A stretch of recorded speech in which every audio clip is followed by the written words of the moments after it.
So while we're still waiting for the technical issues to sort themselves out, I'll look at some questions inside the chat that you've been sending. And there's some fun black hole questions. We might as well get all of those out of the way to begin with.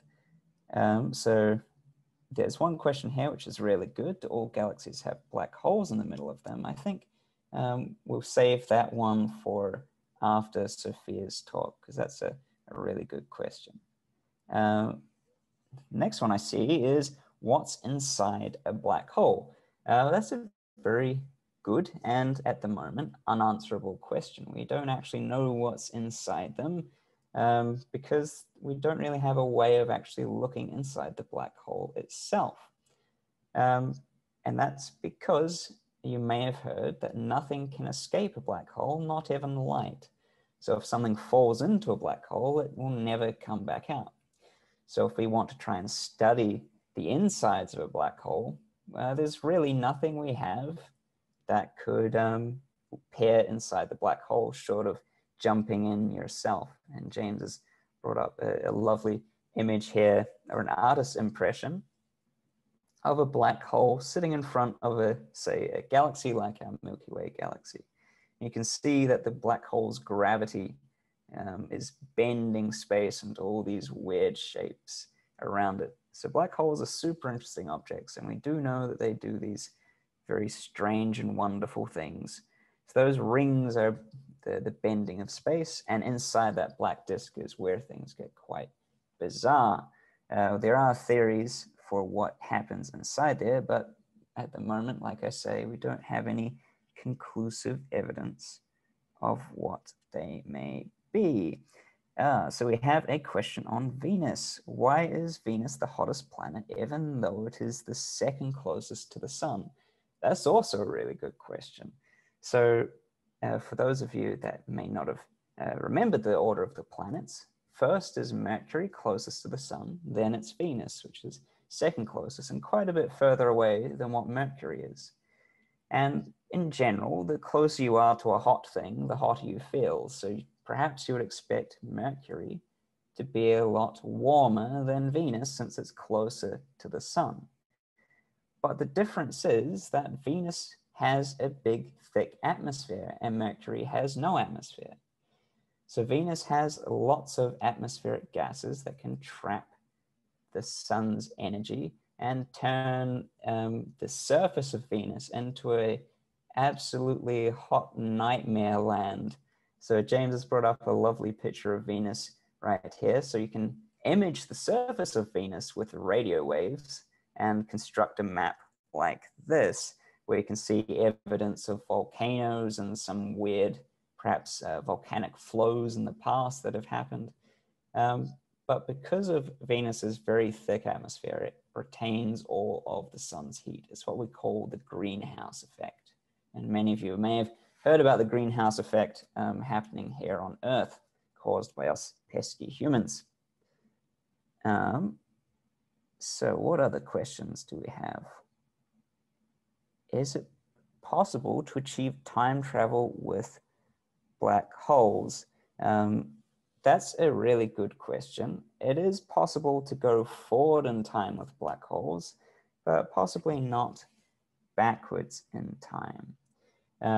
I say forwards in time because the closer you get to a black hole, the slower time will move for you, but everyone else, time will be ticking at the same rate. So for you, maybe a second passes, but for everyone else far away from the black hole, perhaps hundreds of years pass within that single one of your seconds. So you may only age maybe a year, but the universe has aged by an awful lot. So this ship here, you could imagine it's flying into, or at least near to the black hole to have what we call time dilation kick in and let it travel into the future. But so far as we know at the moment, there's no real way to actually travel back in time because you can cause some strange things called paradoxes, which essentially mean that you do something before it happens, so you could potentially stop the thing from happening in the first place. So it's quite bizarre and will do your head in if you think about it. But there was some interesting research from physicists at the Queensland, I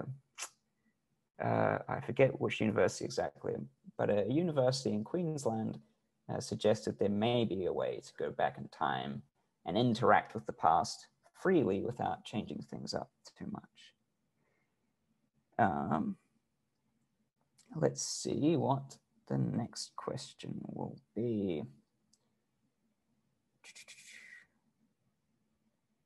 Okay, the next question is from Charlotte. What is the orange around the black hole? So that's probably about the M87 picture. And so James, if you can do your wondrous work and pull up a picture of M87 again. But the M87 is the supermassive black hole at the center of or the galaxy M87, and around it, oh, there we go. Marnik has brought up a picture. Let me pin Marnik so you can all see. Not sure I've done that right, but anyway, so the orange stuff around it is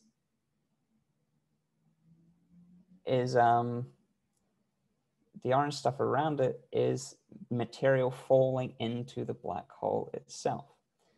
So if you're looking at Marnik now, Marnik's in grave danger and he'll be falling into the black hole very soon.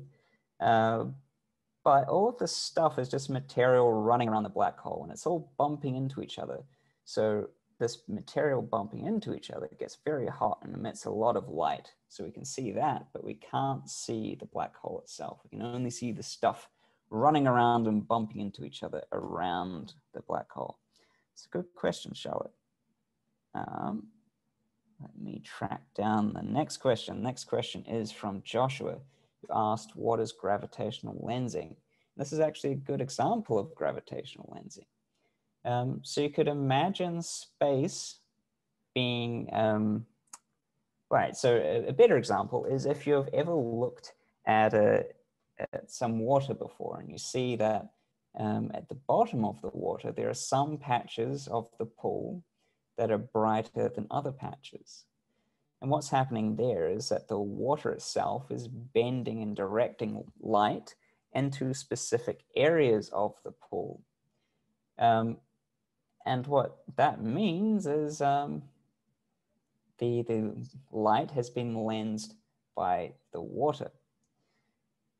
But in the case of space, if you have a very, very heavy, massive object, then it will bend and warp space and cause gravitational lensing to happen. So you can see things behind very massive objects that you wouldn't see otherwise. Next question from Gabrielle is, what is the largest black hole? And that's a super good question, and it's a question that I don't know the answer to. And there probably, another question we could ask is there a limit to how big a black hole could get? And the answer to that is probably, probably not. As long as you can keep feeding material onto the black hole, it'll just keep growing, getting bigger. So the biggest black hole is certainly billions of times, if not trillions of times, the mass of our sun. So if you imagine trillions of our sun and slam them all together and crush them down into a smallish object, and they'll make a very big and heavy black hole. So that's a good question. Or the heaviest known so far is something called J2157. So thanks, Marnik, for sending me that. And this one here is a nice example. So they've all got fantastic names, memorable, very memorable. NGC 1277. So it's so big and so massive, it's actually bigger than pretty much our solar system. It's 4 light days across. It would take the light 4 days to travel across the surface of the black hole if it could do that. So these things are absolutely enormous.